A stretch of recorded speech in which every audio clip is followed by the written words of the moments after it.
Mi labor en Ategal es sobre todo dar clase, recordando las clases que yo di ya.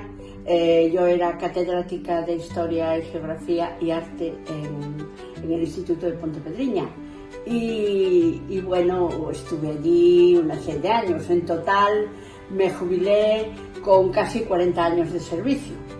Es decir, que muchos años impartiendo las mismas materias, no en el mismo sitio, pero en torno a Santiago. Y bueno, aquí hago lo mismo. Doy clase una vez a la semana de Historia del Arte y otra de Historia de España. Historia de España, Historia de Galicia. Cuando terminamos el curso, pues al año siguiente alterno y doy Historia de Europa, para alternar un poco. Tengo que decir que tengo alumnas que llevan repitiendo muchísimo tiempo, no porque las haya suspendido, sino porque les gusta y, como dicen ellas, nos olvidamos y queremos recordar. Genial.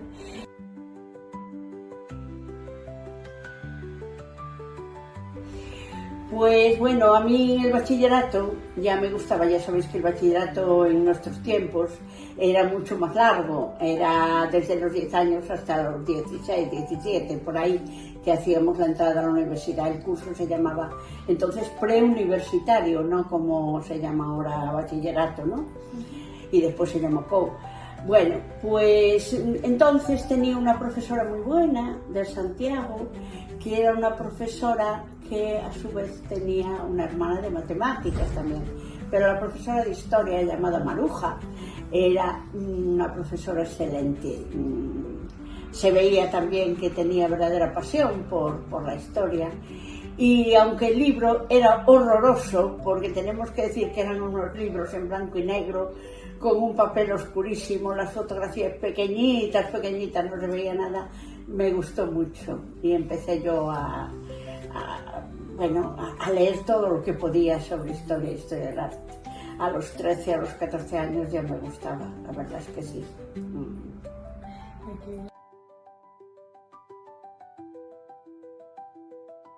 Y cuando me jubilé, había varias amigas mías que venían aquí a Ategal.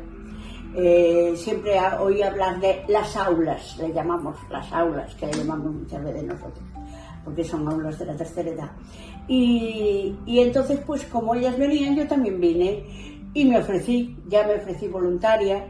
Y empecé ya inmediatamente, en cuanto me jubilé, ya empecé. O sea que no dejé en todo el año ni un momento, nada más que las vacaciones de verano. Y después ya empecé, pues, primero me acuerdo que al principio expliqué un poco de historia de Galicia, de etnografía sobre todo. Las costumbres, por ejemplo los carnavales y cosas así. Y después ya empecé pues con la prehistoria de Galicia y seguí explicando historia de Galicia. Y que por cierto, historia de Galicia también lo expliqué en el instituto. Hubo años en que había una optativa en segundo de bachillerato que era historia de Galicia y geografía. Ahora no, ahora creo que no. Y es una pena porque tenemos que nadie sabe nada, ni los mayores, ni los jóvenes, ni nada de historia de Galicia, y es muy conveniente.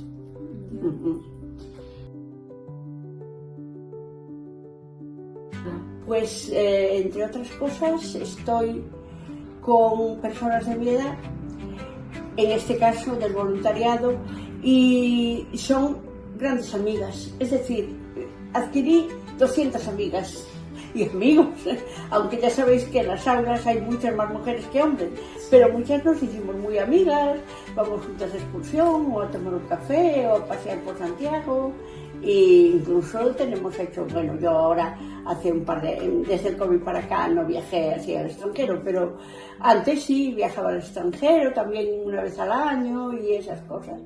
Y verdaderamente es muy agradable pues tener a personas de tu edad que comparten tus sentimientos, tus conocimientos, tus recuerdos. Recordamos mucho de Santiago, de cómo era antes, en fin, es muy agradable y hace mucha compañía el tener así a personas de tu edad. Sí, la verdad es que sí. Es muy importante la red que se teje de cariños y de mucha afectividad, Y además, pues muchas veces que te pasan cosas, claro, cuando eres mayor, sobre todo con más razón, todo el mundo interesado por tu salud, por ti, te llaman, tal. Sí, la verdad es, acompaña mucho y te hace sentir pues muy arropada, muy arropada. Por eso yo hago mucha propaganda de Ategal siempre, porque creo que en todos los centros de así de tercera edad son bastante afectuosos y eso, pero lo de Ategal ya es algo especial. Empezando por las monitoras, por la directora, por todo el mundo, que verdaderamente el lado humano es importantísimo, ¿no? Sí, todos nos estáis comentando lo de que parece una gran familia. Que parece, y es verdad, en este caso no es simplemente decirlo, es que es la verdad, es la Se verdad. nota en el ambiente, la Se verdad. nota, sí, el afecto, ¿verdad? Sí. Sí.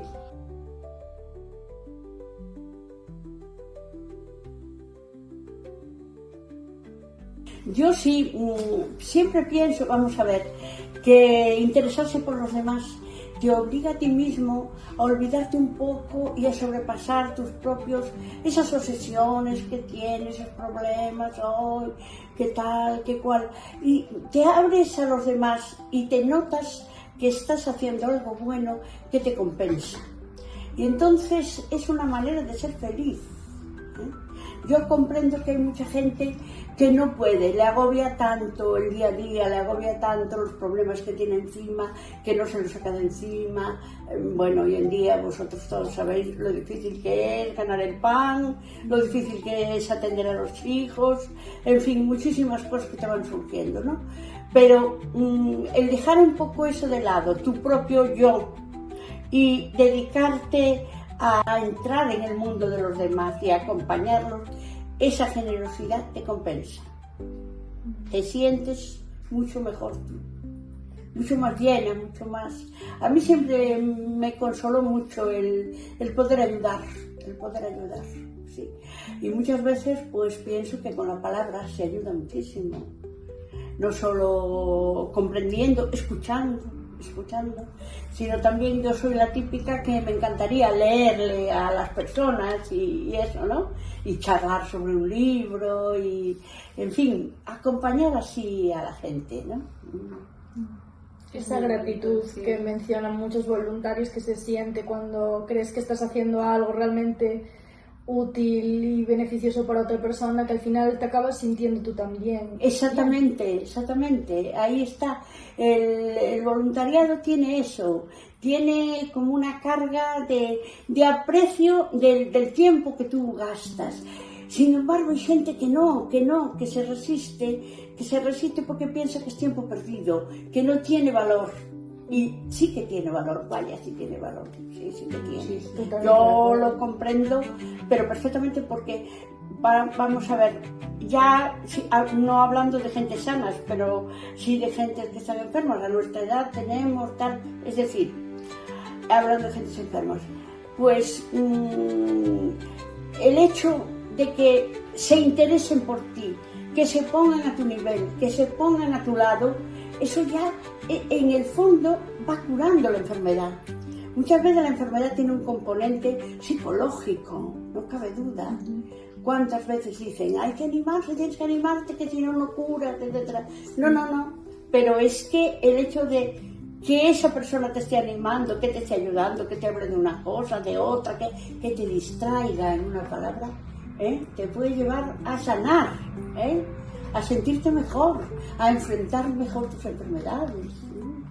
Verdaderamente sí.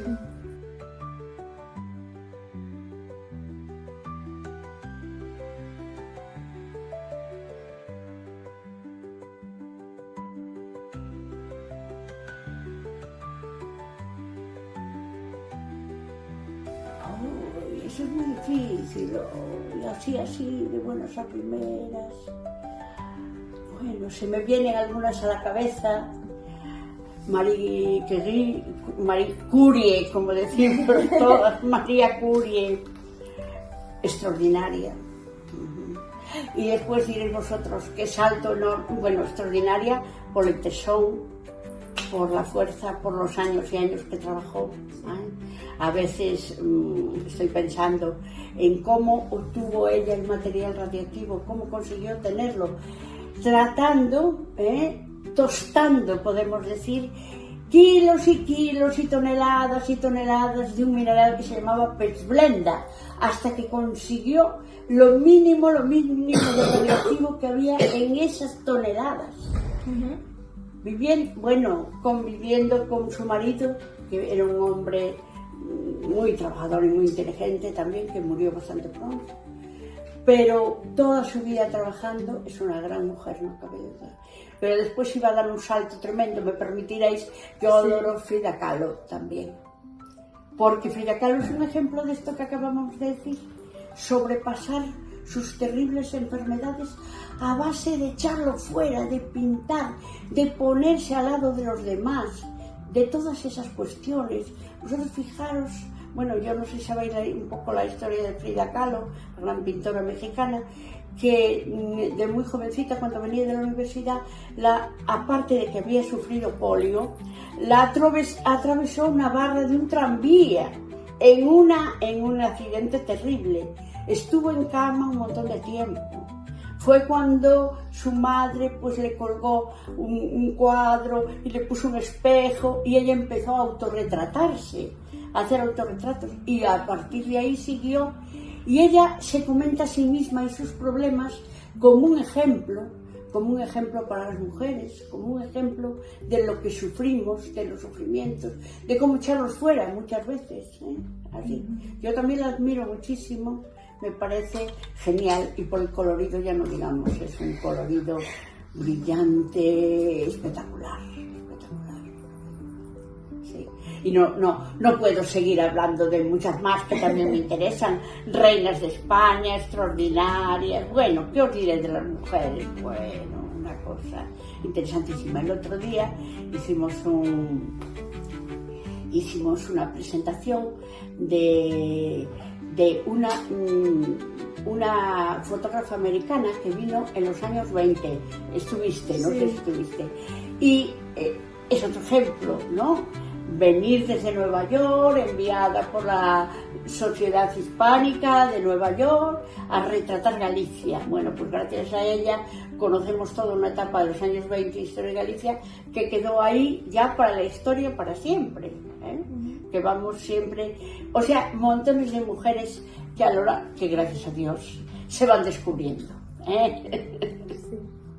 Gracias a Dios nos vamos descubriendo, y no sé de qué más hablaros, pero bueno, hay montones de ellas. Hicimos muchas presentaciones ya de las pintoras desconocidas. Tenemos una serie de mujeres pintoras que estaban escondidas y que ahora ya por fin las estamos conociendo. ¿Qué más? Las sin sombrero, que seguramente en un programa de televisión me preguntaron que quiénes eran las sin sombrero. Las sin sombrero eran unas mujeres rompedoras que se atrevieron en los años 30, cuando me parece que todavía no había empezado la República, de quitarse el sombrero a la Puerta del Sol. Le tiraban piedras. Eran Maruja Mayo, una de nuestras pintoras, y otras grandes mujeres también estudiosas que estaban en la residencia de estudiantes. Y gracias a Dalí y a García Lorca, que eran compañeros de ellas, salvaron allí unas pedradas, porque eso de quitarse el sombrero en aquella época era poco menos que ofensivo. En la calle había que ir, o lo que tuvieras, gorra, boina, lo que fuera, pero encasquetado, nada de quitar sombrero.